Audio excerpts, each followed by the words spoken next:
Por melhor que seja alguém, chega um dia em que há de falhar. Só o Deus vivo a palavra mantém, e jamais ele há de falhar. Quero cantar ao Senhor, sempre enquanto eu viver. Hei de provar seu amor, seu valor e seu poder. Quero cantar ao Senhor, sempre enquanto eu viver. Hei de provar seu amor, seu valor e seu poder. Em silêncio nós vamos provando esse amor de Deus. Em silêncio vamos sentindo esse carinho, esse aconchego de Deus. Esse abraço curativo, esse abraço que cura, que nos deixa tranquilo, né? Que nos ajuda a viver melhor. Façamos como o salmista. Quando ele diz, chegue a minha oração até a vossa presença. Inclinai vosso ouvido ao meu triste clamor.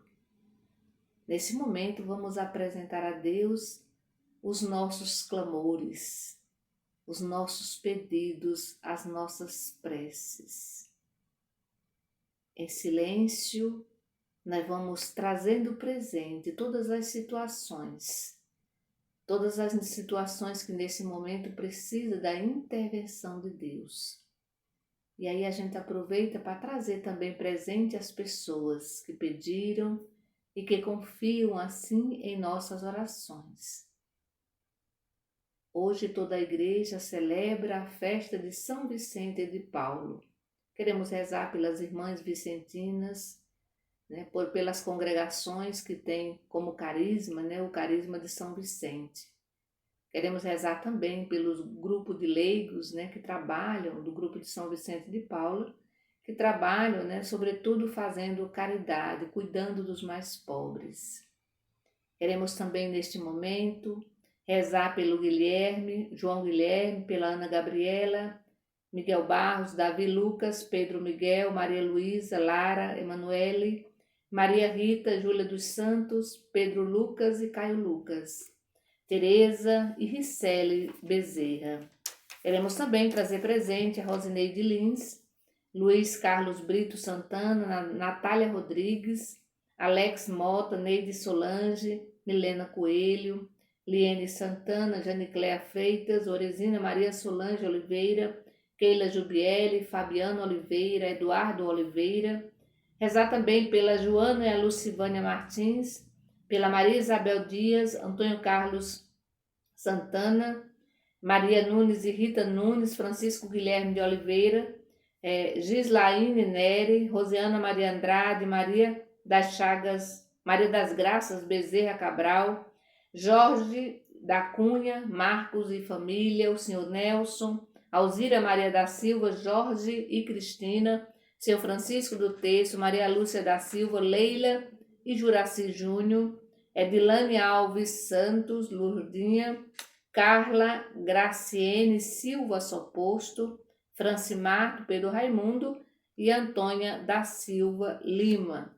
Vamos também trazer presente, colocar no colo de Deus todos os nossos familiares, rezando também pelas pessoas que se encontram nesse momento internadas nos diversos hospitais desse mundo. Vamos trazer presentes pelos que estão também nas UTIs, rezando também pelos familiares. Em nome do Pai, do Filho e do Espírito Santo. Amém. Vamos rezar hoje. Nós vamos pegar o Evangelho da liturgia de hoje, que está em Lucas capítulo 9, do versículo 51 ao 56. Ouvi, irmão e irmã, a palavra do Santo Evangelho, escrito por Lucas. Glória a vós, Senhor. Estava chegando o tempo de Jesus ser levado para o céu. Então ele tomou a firme decisão de partir para Jerusalém e enviou mensageiros à sua frente. Estes puseram-se a caminho e entraram num povoado dos samaritanos para conseguir alojamento para Jesus. Mas os samaritanos não o receberam, porque Jesus dava a impressão de quem se dirigia para Jerusalém. Vendo isso, os discípulos Tiago e João disseram: Senhor, queres que mandemos descer fogo do céu para acabar com eles? Senhor, queres que mandemos descer fogo do céu para acabar com eles? Jesus, porém, voltou-se e os repreendeu, e partiram para o outro povoado. Palavra da salvação, glória a vós, Senhor. Jesus havia iniciado a sua última viagem para Jerusalém. E é interessante observar que era no caminho que Jesus ia ensinando os seus discípulos. Então, Jesus havia iniciado, essa era a última viagem para Jerusalém. Lá ele seria, como diz o próprio texto, lá ele seria preso, ele seria primeiro entregue, julgado e crucificado. Portanto, é a última viagem de Jesus para Jerusalém. O texto diz que Jesus lá ele ia ser levado para o céu, mas antes disso ele iria passar pelo sofrimento, todo o sofrimento, todo tipo de sofrimento, como a negação de Pedro, a traição de Judas, e depois entregue às autoridades e sofreu muito, como a gente já conhece a história. E é justamente nesse percurso que ele ensinava os seus discípulos, que ele curava os doentes. Então, quando estavam próximos da aldeia da Samaria, ele envia alguns discípulos para preparar hospedagem para que Jesus pudesse repousar. E ali os samaritanos não quiseram receber Jesus. E o texto diz por quê? Primeiro porque Jesus era judeu, gente, e os judeus não se davam com os samaritanos e vice-versa. Existia uma briga, uma guerra entre os judeus de Jerusalém e os samaritanos. E ali, por isso, eles não querem receber Jesus, porque eles perceberam que Jesus estava indo para Jerusalém.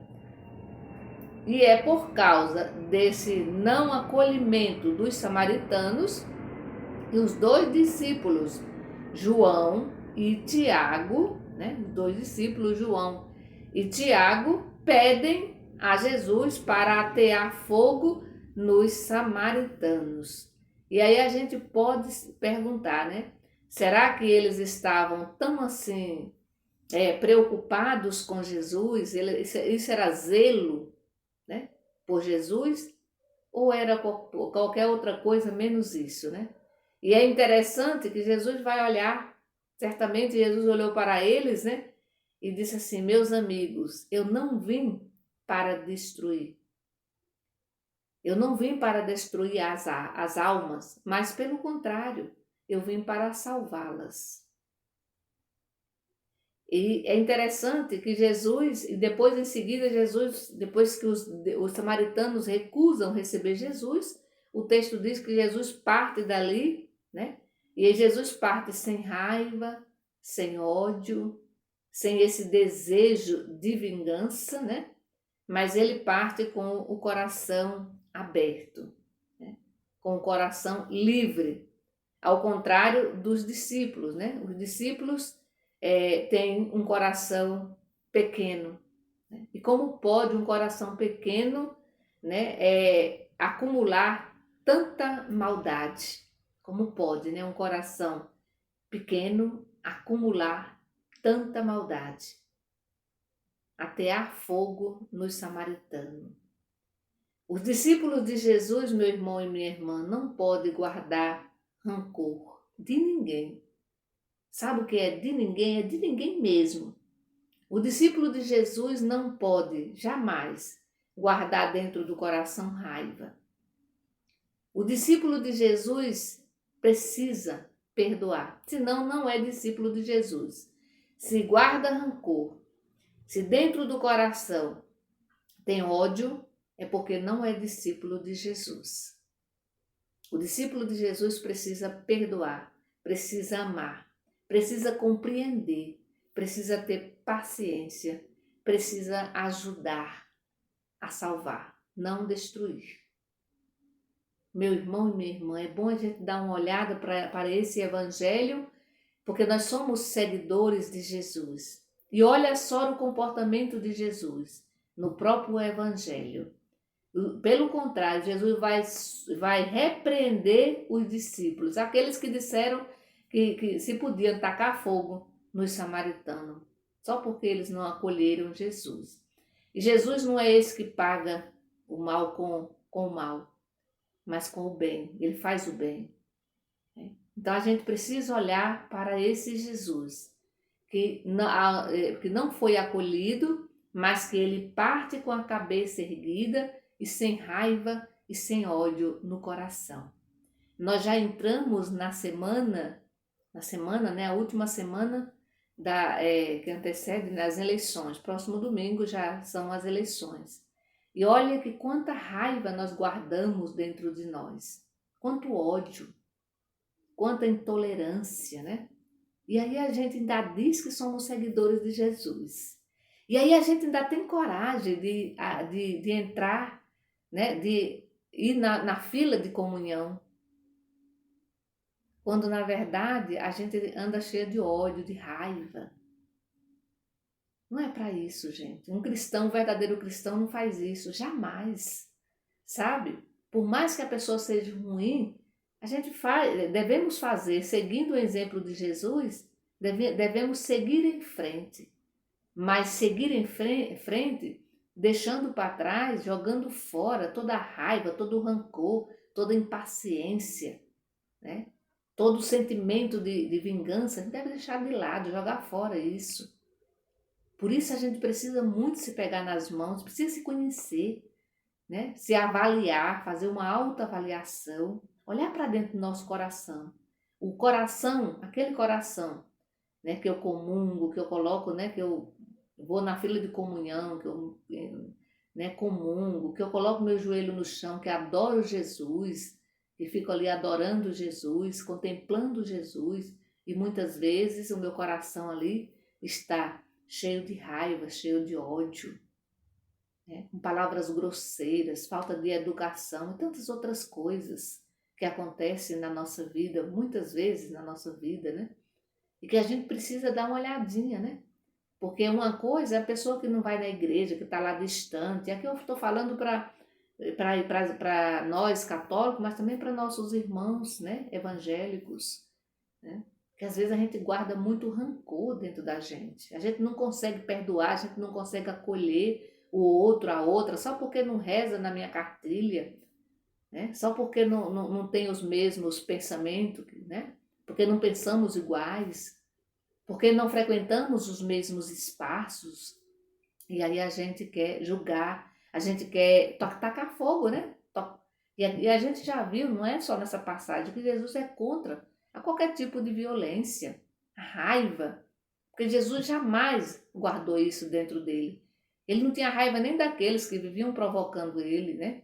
Ele não tinha raiva daqueles que viviam até armando cilada para pegar ele em alguma coisa, em algum erro para denunciá-lo. E, no entanto, ele não tinha raiva, ele não guardava raiva. O verdadeiro cristão não guarda raiva dentro de si.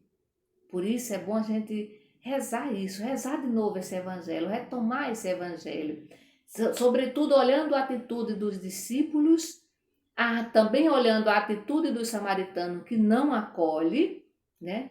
Mas sobretudo, vamos olhar a atitude do nosso mestre, né? Daquele que nós, do nosso mestre, né? Do Messias, daquele que a gente segue, que é Jesus Cristo. A gente precisa, se eu sou seguidora ou seguidor de Jesus Cristo, eu preciso também ter os mesmos sentimentos que ele. Se eu ainda não tenho esse sentimento, os mesmos sentimentos de Jesus, não é nada impossível. Vamos pedir, colocar o nosso joelho no chão, olhar para nós mesmos, olhar para dentro de nós. E olhar e dizendo assim, olha, se eu guardo rancor dentro de mim, de A ou de B, às vezes até mesmo dentro da nossa própria família, a gente faz essas coisas, né? E aí é necessário pedir a Jesus para dar uma limpadinha aí no nosso coração. E com certeza ele vai fazer isso com muito carinho, porque ele veio para nos salvar. E quando eu guardo raiva dentro de mim, eu sou uma pessoa, se eu guardo raiva dentro de mim, isso me faz muito mal. Isso me deixa triste, uma pessoa rancorosa e até muitas vezes mal educada, né? Porque eu fico guardando essas coisas ruins dentro do coração. Peçamos ao Senhor que Ele faça uma limpeza, né? Com a nossa ajuda, é claro. Eu só posso limpar a casa de alguém se essa pessoa abrir as portas, né? Aí eu posso adentrar aquela casa, eu posso ir, se ela me der a vassoura, né, os materiais, eu vou poder deixar a casa daquela pessoa limpa. Então Jesus, ele não invade a nossa privacidade. Mas se eu abro as portas, se eu tenho esse desejo, né, de limpar o meu coração, sabe?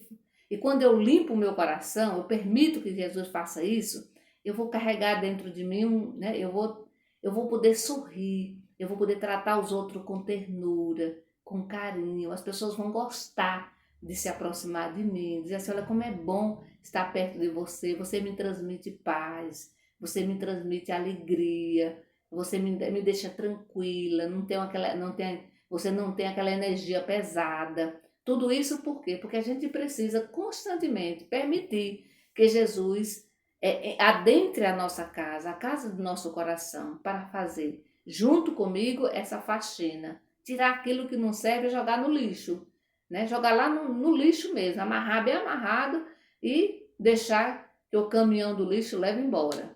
Então, que nesse dia de hoje, meu irmão e minha irmã, a gente permita que Jesus adentre o nosso coração para fazer essa limpeza, para tirar de dentro de nós tudo aquilo que atrapalha o meu relacionamento com o próprio Deus, comigo mesma e com o meu irmão. Então, que o Senhor nos abençoe. Em nome do Pai, do Filho e do Espírito Santo. Amém. Bendigamos ao Senhor e demos graças a Deus.